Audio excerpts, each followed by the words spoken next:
It's 8:30, so Let's do we're it. warmed up. We are ready. Yeah. And I'll keep an eye on the Discord and such in case if people have questions. So, yeah, Awesome. cool. Getting started. Heather, do you want to introduce yourself? Sure. Hi, everybody. I'm Heather Storta. I'm a certified master hand knitter from the Knitting Guild Association, as well as a certified tech editor and a certified knitting instructor. And I teach all over the country and virtually for guilds and retreats and festivals. And I design knitting patterns and I tech edit for other designers and publishers. And I am very passionate about knitting and sharing my knitting knowledge with other knitters and just helping knitters become what they want to be with their knitting. That's awesome. That is really awesome. I have I have so many questions about your certifications and how you achieved them and all the things. But before we go down all these rabbit holes, specifically, we've asked you here to talk about steeking. Yes. Um, yeah, which for us three is kind of a mystery. So, and I'll share the reason we are talking about steeking is because the knit along that we've selected for season 2 involves steeking. Just as a technique, because we're reading a murder mystery, we felt like it was very appropriate to then hack up our knitting project and stab it a bunch of times or slash it open. So it just seems very thematic. Yeah, so we're going for it. None of us have done it before. Okay. I believe all three of us are equally terrified to try it. Yep. Don't be And terrified. Don't be. okay, that's encouraging. I'm intrigued. I know I'm in Um, good hands with Heather.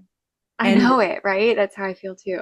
for context, so everybody knows which pattern we're talking about, Yes, the our reveal. knit along for book 2. So we'll get into details on the book. But for Big Bad Wool, we are going to be making The Shift Again by Andrea Mowry, who goes by Drea Renee Knits. And it's mosaic color work. So you're only working with one color at a time. It involves a lot of slip stitches. And the idea is then this way you can do the cardigan in the round and then steek it at the end. So I can't wait. Yeah. I'm very excited. The cardigan is stunning. And then just the getting to learn a new technique is always just a really important part of my learning experience and being able to enjoy the craft that I do. And then I know I've been to a handful of the classes Heather has taught and always come out with a new and better understanding of what I'm doing. So I'm very confident that will be good. Yeah, I agree. So Heather, does it make sense to you to hear some of the questions that people have sent in, or do you want to start off by just offering some general tips? Um, yeah, I guess let me offer some general tips first. Okay. Uh, so steeking doesn't have to be scary. We do spend a lot of time and energy on our hand knits, so I know it can be a little bit terrifying to then take scissors to our knitting. But remember that knitting stitches want to run away, right? Remember when you drop a stitch off your needle, where does it want to go? It wants to go down, not sideways. So when we're cutting vertical. So the stitches won't want to run away so much side to side. Now it'll depend on the yarn that you choose, but we can be fairly secure in knowing that when we cut our vertical line, our stitches should pretty much stay put.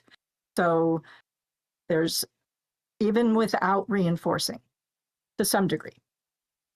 So there's that little bit of reassurance. And knitters have been doing this for hundreds of years, and no one has suffered any ill effects from cutting their knitting. So So just take a deep breath and everything will be just. Right. I So, feel like I'm preparing to give birth again. yeah, right. Women have done this for Yeah. hundreds of years. Yeah. And so we can get into yarn choices in a little bit, when we get into the questions maybe. But yarn choices can make a difference on how much reinforcing you need to do.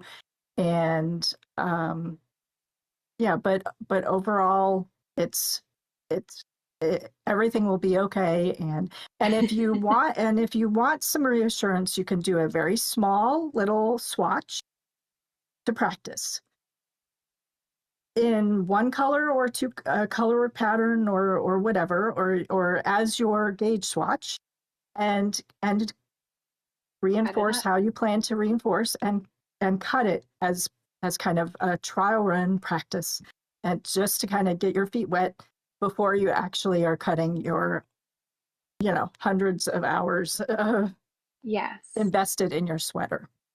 Yeah. Yeah. I am feeling calmer already. Good, good, good. Um, cool. Well, I see that Rachel has joined us. Hi, Rachel. And when she's getting settled in, we'll give her a moment to kind of listen and we'll see if she has any questions for us live. But to warm us up to the questions, I'm going to read off some that were submitted to our Discord before we switch over to some of these live ones for us. So in the Discord, we had from Ariana. She has two questions. No, sorry. Three questions. So a historical question. I'm going to read them all and then we'll pick which ones we want to do first. So Okay. she wants to know, where does the name Steeking come from? She wants to know, what do you have to do if you want to steek using superwash wool or other non-wool fibers? Are there fibers that you should not use when steeking? And she says she's also curious to hear about using needle felting to secure a steek, since she has a needle felting tool that she's wanting to try out. So Awesome. again, that's the history of steeking. Okay. What fibers should we avoid? Specifically, if we want to use superwash, is that essentially okay? Okay. And needle felting to secure it. Those are great questions. I'll start with the history question. So the word steek it comes from Middle English, and it originally meant like to fasten or to close, and it eventually morphed into, when knitting came around, then into meaning to cut open our knitting to then make an area to fasten or close our cardigans or whatnot. Now, keep in mind that this term is used a lot in Shetland Fair Isle knitting.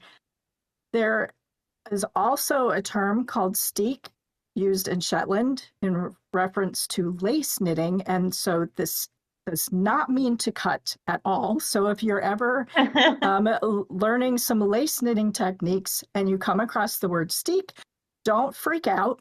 It doesn't mean to cut in that context.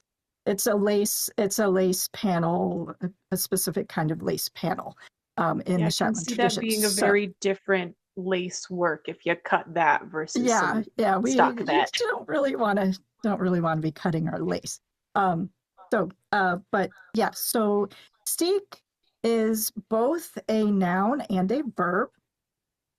So it means, nowadays, it means to cut our knitting, but it can also mean the bridge stitches that we cast on in order to have an area to cut along. There are two main traditions that steek the knitting. Fair Isle, which is like in the Shetland area, and they use bridge stitches, so they'll use steek stitches. They cast on extra stitches to bridge that gap to give you an area of some selvage stitches to cut along, and then to go away when you do your finishing work.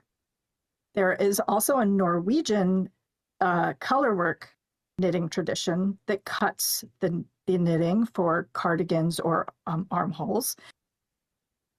And they do not cast on extra stitches before they cut. So they just knit.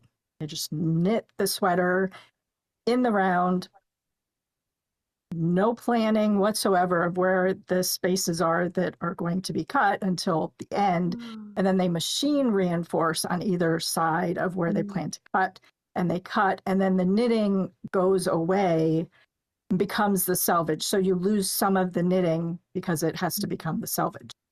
So it's a little bit different how they treat it. They still cut, but they don't Does cast that on bridge stitches. end up creating almost like a pseudo, like a set-in sleeve, like a more fitted sleeve? Yes. So those, in both traditions, the traditional shape of the sweater is a drop shoulder construction. So it's very simple, straight line, set in sleeves. Yeah, not set in sleeves, but the sleeves end very straight, and it's a straight armhole. You might have a notched armhole, okay. Modified drop shoulder. Yeah. You might find that, but yeah, usually both of these traditions they're using drop shoulder construction. Yeah. How cool.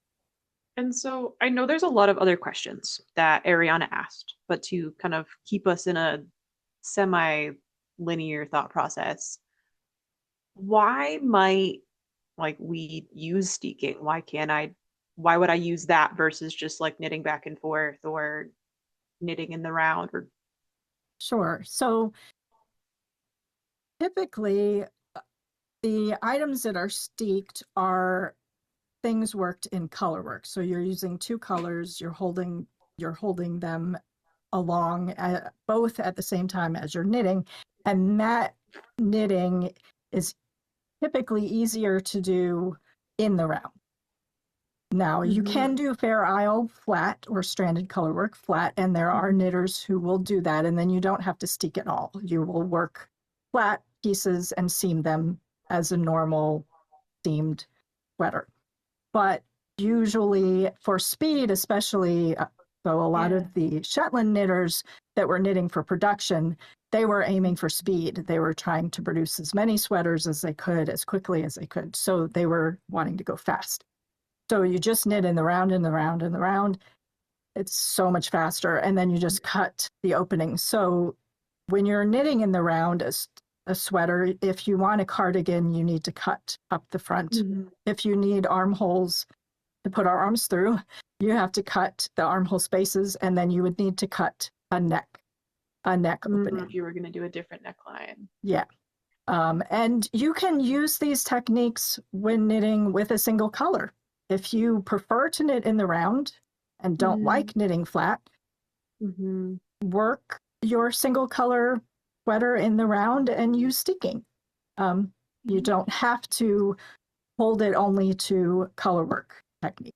I do love the idea of this for color work though, because anytime I've done a colorwork sweater that so for example, I did the framed sweater recently, and that one worked bottom up.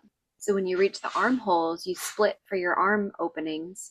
And then I had to work that colorwork pattern front and back. And doing stranded color work, having to purl and keep your floats on the same side, it just was not fun. And really it was difficult. So slow. Yeah. It was very fiddly. I did the stowaway, was it the stowaway sweater? And it's got a pocket on the front, and that is color worked. And so it was this isn't too bad knitting it flat, but if it was a whole sweater, like the front and back of post sleeves, I'd be way over it. Yeah. Yeah. I think that's good. Sorry, I think it's really interesting that it was for production, because that was always the curious thing of okay, where did this come about? And so hearing that, we were just trying to knock out as many projects, just like Rachel on the call here. She's going to be steeking everything now. Yeah. Well, I actually recently taught myself, like I practiced a lot of actually purling backwards. So essentially knitting, because and it was a lot more complicated than it sounds, because it would essentially be just like a knit on the purl side. But I had to Mm. like it was a lot of practice, and I'm pretty quick at it now. But when I started doing all those swatches for Janice, since swatches are flat, I really wanted a quicker way to be able to do it than having to flip it every time. So I know, Heather, you were actually the one who taught me about knitting backwards originally. So then I'm like, well, I can teach myself how to purl backwards too. But that took a lot more thought because it had to go through like the back loop, and I was I'm quick with it now, but it did take a lot of practice. Nice. And it's funny, it goes to show you too that we are so, I mean, it's amazing that we have this as a skill because it's foundational to society of being able to produce garments. But we're so here for the fun times about it that Yes. it also didn't even occur to me that, like, wow, they really needed to crank it out. I mean, it would get cold and people needed sweaters. Like, so, and they wanted to make them pretty. And I was watching something about fishermen sweaters and why they are the way they are and the different designs that were incorporated to help keep them warm, help keep like there was the utilitarian aspect of it. And I think that because I was also thinking, okay, well, why go overboard to have all this beautiful color work? But you end up with a more insulated fabric because of Exactly. all of Yeah. those floats. Yeah. Isn't the It's cabling double also relief. something based upon like families, I thought, as well, in fisherman sweaters? That's really a myth. So it's kind of been debunked, but that is a story that is out there that that there's cables that are tied to certain families and that you could Yeah. identify drowned fishermen by the sweaters that they were wearing, but that's kind of not really true. Um, but yeah, that they were made. Each of these knitting traditions has, a specific purpose and a reason for why they are the way they are, and it's Mhm. That's fascinating so to cool study. though. So to That was circle us like one of back, the more romantic myths. I always liked the Yes, idea of like, wow, you can know someone's family by what they wear. So yeah, maybe Yeah, we a can coworker of bring that back mine in is our was own from space. Ireland, and she saw I'd shown her the Moby sweater I made, the petite knits Moby sweater, and she was like, "Oh, that reminds me of fisherman sweaters from my family." And then she was saying how like she could tell her family's heritage, but I'll go back and tell her that's not true. well, Ruin all her you're, hopes and dreams. and don't so don't to circle crush your us, dream, but I'm not going to crush her dreams. I'm not actually going to do that. so circling us back to Steeking yes. though, which is why we've got you here today. Yes. Um, Ariana's next question, I think, like follows up of like we know what we're doing, we kind of know what Steeking is now. How do we reinforce those stitches? Is there certain fibers that are better to steek with than others? Yeah. What's the process? Yeah. So traditionally in Shetland and Norwegian sweaters, more so the Shetland sweaters, they were using and still are using Shetland wool, and this wool is what's called sticky. So it's a little more rustic. It has some grip. It's not a superwash. It will felt if you look at it sideways. Right. So it does not need any reinforcing at all. Um, I worked my I did my master knitter sweater in for level 3 as a Fair Isle sweater, and I used a Shetland wool, and I steeked it, and I did not reinforce any of the steeked edges, and I didn't need to because it was sticky enough. It felt as you're working with it, so it's secure enough on its own. If you're using something a little more slippery, a superwash, or something that's a blend that, or a wool that's not quite as sticky or rustic as a Shetland wool, then you'll want to do an extra step of reinforcing. And there's a few ways you can do this. You can do a single crochet reinforcing line, and I have a video on my YouTube channel showing you how to do this, but you are joining one leg of one stitch to one leg of another stitch on the right side of the fabric, as on either side of where you're planning to cut. And this kind of locks those stitches together along the vertical edge on either side of where you're planning to cut, and helps to secure those stitches. Remember, I said that stitches really want to run away vertically, not so much side to side. So locking them in to one another like this just helps to prevent any kind of creep of them wanting to maybe unwork themselves side to side. The other thing you could do instead is use a back stitch technique. So you're doing a single straight line, kind of mimicking a sewing machine stitch, but by hand. And you're going vertically up on either side of where you plan to cut. You could do one line or two lines on either side with a sharp needle and a thin piece of yarn, and reinforce just doing a back stitch all the way up vertically. Or you can use a sewing machine. You'll want to drop the feed dogs. If you sew, you'll know what that means. And you want to go slow, and you want to use a straight stitch, and you'll sew one or two lines on either side of where you plan to cut. And this is how they actually reinforce before they cut for the Norwegian sweaters, because in those sweaters, they tend to use a less rustic yarn that definitely needs some reinforcing. And again, they were going for speed to sell the sweaters, and they had access to machines, so they would just machine reinforce those lines. Or going to her question about the needle felting tool, if you have a feltable yarn, you definitely can use a needle felting tool to needle felt on either side of where you plan to cut a straight line, and just kind of speed along that felting process and help to reinforce on either side of where you plan to cut. And that can just give you a little bit of reassurance. So I would avoid steeking with things really slippery yarns. So using really slippery yarns that you plan to steek for a garment.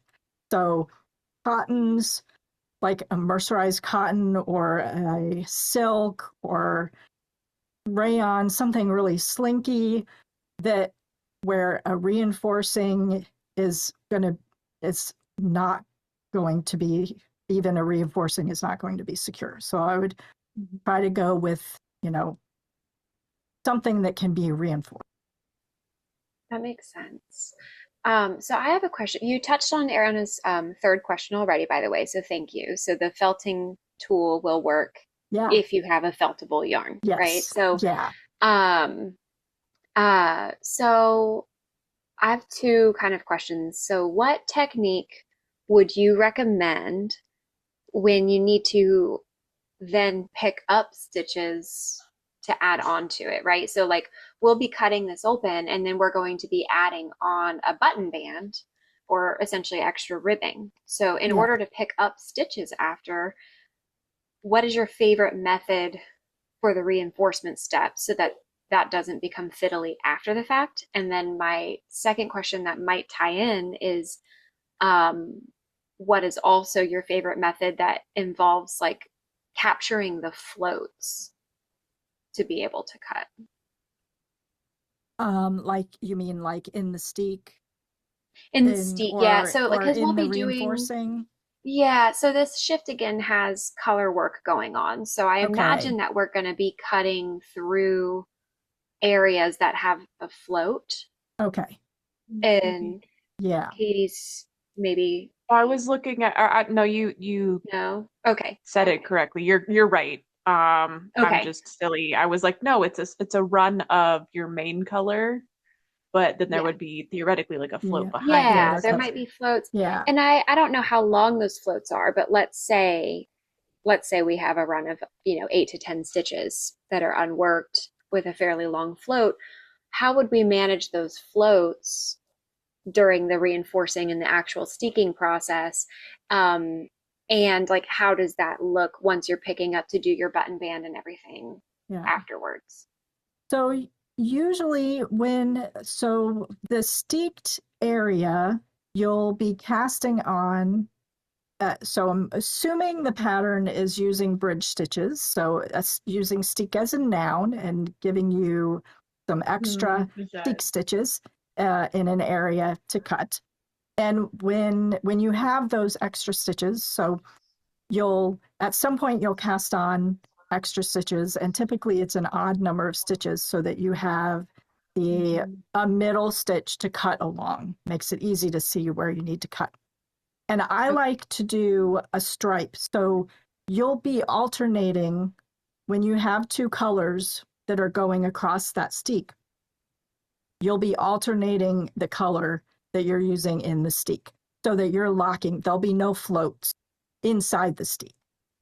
So, and I like to use stripes so that you have a nice visual line. When I'm doing my reinforcing, I can get one color. I'm getting the left leg of one stitch and the right leg of the other stitch that I'm reinforcing together.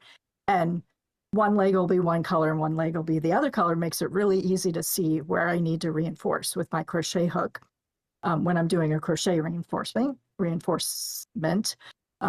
When I do stripes. So I like to do the stripes, and you'll just knit one with the one color, knit one with the other color, knit one with one color, knit one with the other color, all along your steek stitches. So then there's no floats, or the floats are just one stitch wide inside that steek. Okay. And then usually there'll be a selvage stitch uh, on the steek, or right up against the steek, and that's where you'll be picking up your stitches. So you'll be picking up the stitches in between the pattern and then the selvage stitch, and then you'll have one or two stitches loose that are up against where you cut. And another reinforcing area is then picking up your stitches for your button band. If you pick up and you go through the fabric and pick your yarn, get your yarn from the wrong side and pull your loop through, you'll be locking all of those floats together, like almost like a sewing machine stitch. As you pick up your stitches, you'll be going all the way through your fabric and getting the yarn from the wrong side and pulling the loops up. And as it then goes to get the next stitch, you'll be locking in all of those floats. So we can expect to naturally be kind of folding the cut edge back in on itself, and then the folded, and stitching right up over it.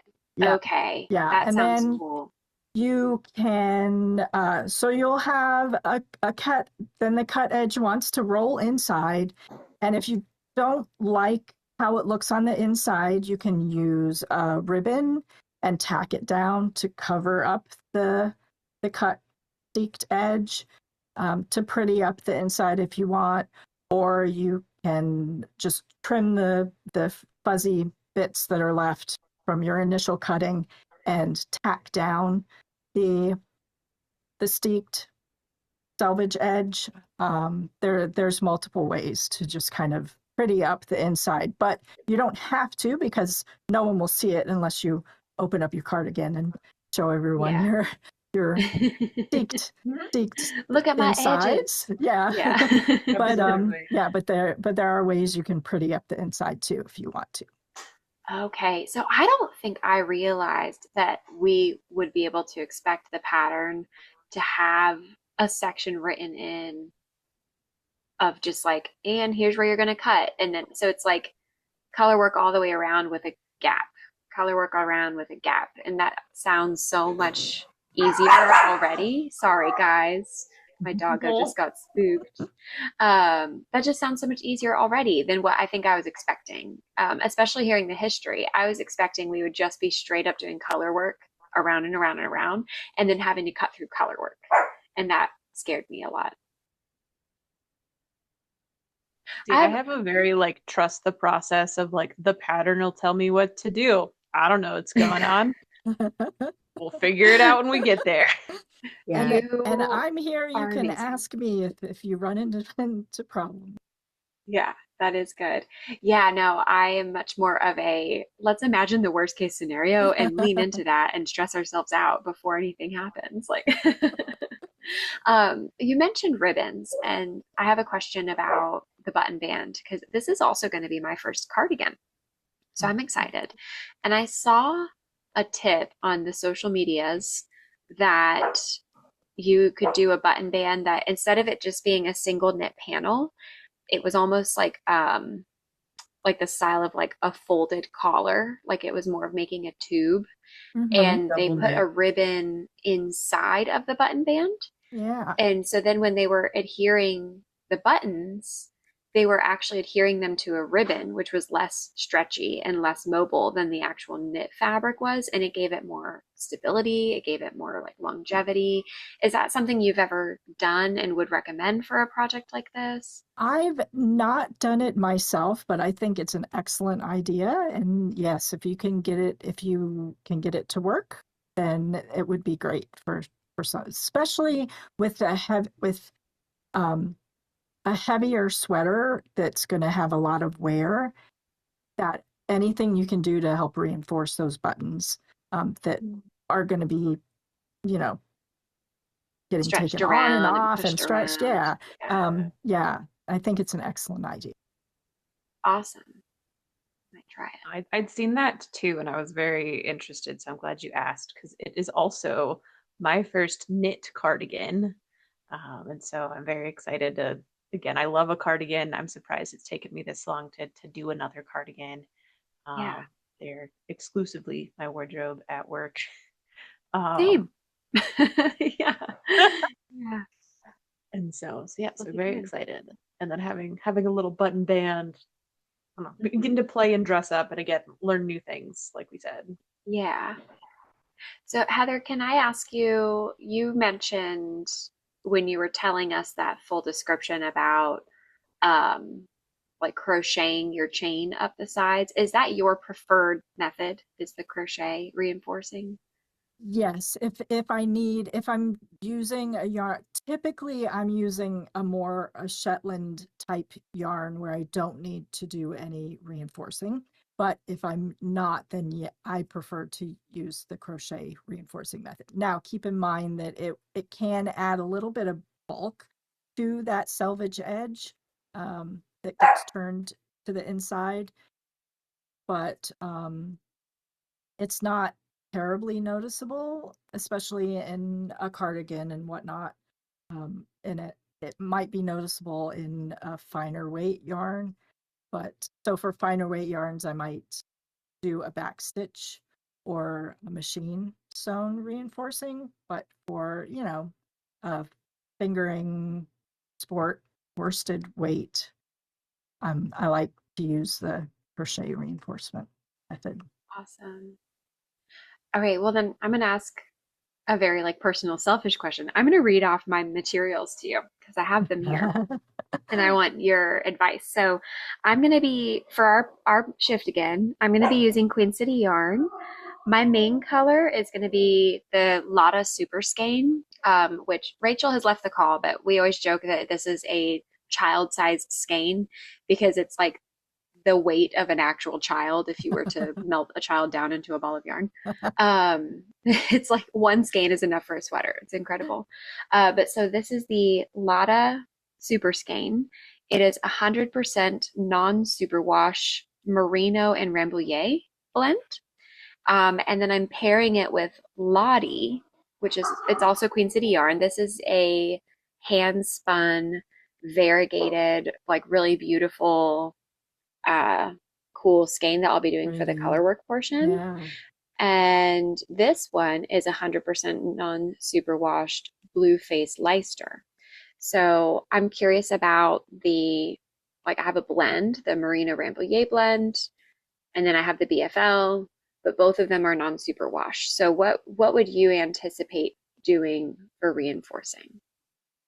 I I would probably lean towards reinforcing those with either the backstitch or the crochet reinforcing or needle felting. Those should needle felt nicely, and that can be a great option to avoid the bulk that you can get with the crochet reinforcing method. Okay. Since those are non-superwash and they're all feltable fibers, they should do really well with the needle felting method.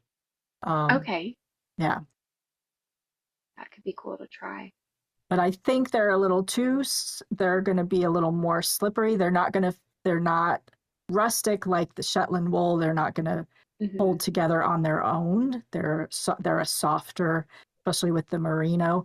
They're a softer wool that will be a little more slippery. So you'll definitely want to do some kind of reinforcing. Okay. I'm really glad I asked because just seeing non-superwash on the label, I was thinking I might be able to get away with no reinforcing, but and you might be able to. And so that's where a little swatch could show you that too. You know, do a little swatch, cut up the steek without doing reinforcing, and then kind of tug on it a little and see how much the stitches want to run away, and if they want to run away really easy and unravel on the sides, then definitely do some extra reinforcing. Awesome. So Katie, I can see that you're talking, but I can't hear you. I'm not sure why. Might have died. But wow. Oh no. Wow, Katie's getting that sorted. We do have a question from Irina, who's with us on the call. She asked in the chat, if somebody has never steeked before, is there a recommended, oh, Katie, sorry, I just saw the biggest pouty face. Sorry. So Irina wants to know, is there a recommended first project for a first-time steeker? Which at first I'm going to say, Irina, you should join us on the knit along because we're all first-time steekers and you should do the cardigan with us. But go big, go home. Yes, but also Heather, what is your recommendation? Yeah, so something smaller than a sweater that could go faster, you know, like a cowl, or that's knitted in the round, and then you plan to steek it and then do a little, you know, like button band to then make a button up cowl kind of thing. Something like that, so that or even just like a little swatch and in color work and cast on some steek stitches and cut it open and add on an edging, and you have a little coaster once it's, you know, so you can just kind of make up something. So something small is great for your first project, just to get over the nerves of, you know, cutting our knitting, because it is kind of a scary proposition to cut our knitting. Instead of calling it low stakes, you could call it low steeks. Low steeks. Low steeks. Steek project. There you go. That's great. Can you guys hear me now? Yes. Yes. Yes. Cool. I switched my audio to my laptop. My microphone died. And I don't know where my second one is. We'll figure it out later. Yeah. Yeah. Well, when we realized your audio cut out, we had just been talking about the fiber that I was using for my project and fiber types, if that helps get you back in the groove. It does. Thank you.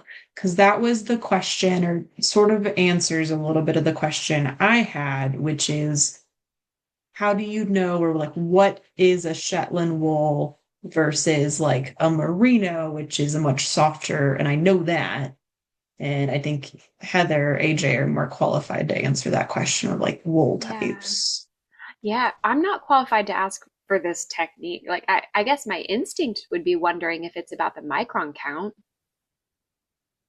but or if it's just the general fiber quality and knowing your It's breeds. yeah, it's because it's a little bit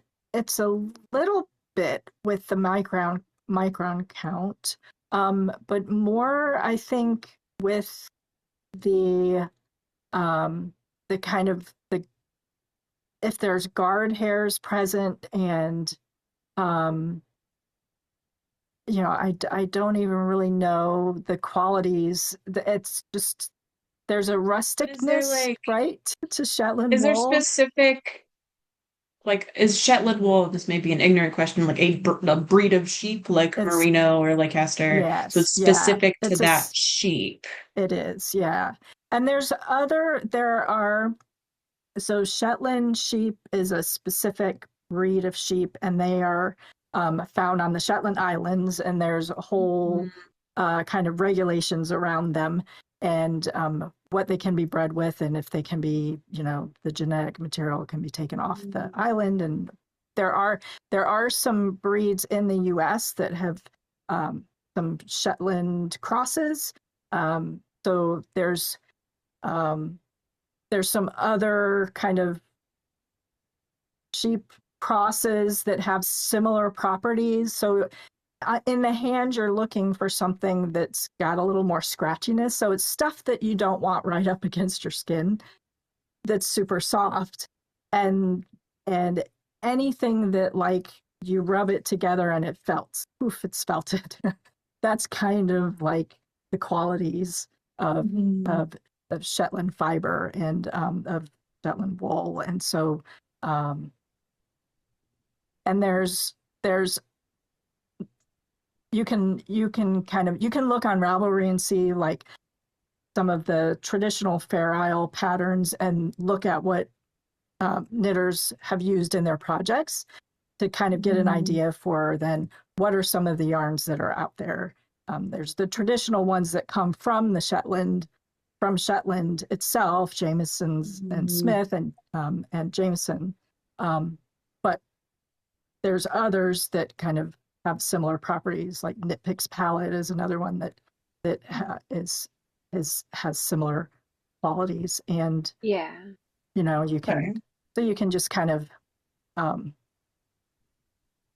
find It sounds like those. we've Yeah. stumbled on what could be an entire college Yes. course, just talking, right? Talking Yeah. about Absolutely. fiber It was not types. meant to be Yes. Yes. a Yeah. comprehensive Yes. question by any Yes. Yeah. means, but a like, how do Yeah. I know Yeah. this Yeah. versus that? How do I And then I'm Yeah. know? thinking Shetland as like multiple different breeds of sheep versus just one. And I'm like, oh, that makes Yeah. sense. Yeah. And I have a couple. Yeah. There's a yarn in particular that I'm thinking of that I have to look up the name, that I've made two like cable knit hats for my husband with. And it is, of all the yarns I've used, I was like, wow, when it's wet, I'm like very gently putting it on the rack to dry. And even just the general moisture of if he wears it out in a little bit of misty weather, I've noticed it felts really easily. So I bet that's a good one. It's well, the label has like white and brown on it, but I'll post it, the link in our notes for this episode. Because I bet you that's one of those. It's just very Velcro-y on its own. Yeah. Yeah. Well, I have Yeah. one question that kind of harkens back to the history of steeking. And so it sounds like with the two main techniques coming from each area, knowing what we know about fiber arts, and I forget the term for this historically, but how it was something like fire and wheels. Like it's a technology that evolved in different places with people not talking to each other and just figuring out the same things. Do we know if that was the case for steeking or if there were a few areas that were just the pioneers of it? I'm specifically on Steeking. I am not sure. I know the origins of knitting kind of grew from the Middle East and then spread along trade routes.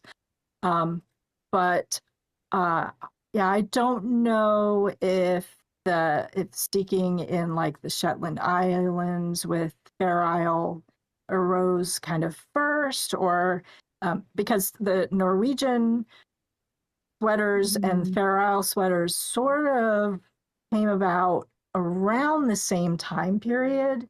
Um, so So, but I am not well versed on the history to be able to speak confidently, about. But it's cool that I mean, it Yeah. makes sense that those areas are known for it with the color work. Yeah. And I have another Yeah. question that people listening to this podcast later on won't be able to see, but the color work sweater behind you, was that Okay, same with the question. blue? Is that one steeked? Yeah.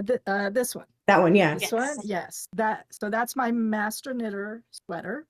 Ooh, At yeah. level 3, the final level in the master knitter program, you have to design and knit a sweater and a hat, and one has to be Fair Isle and one has to be Aran, and you pick which is which, and you have to write the pattern and you have to knit it in your size. And so I chose a Fair Isle cardigan. And yes, so that's steeked up the front, and it's a modified drop shoulder sleeve construction. And the neckband, the neck hole is steeked and the armholes are steeked.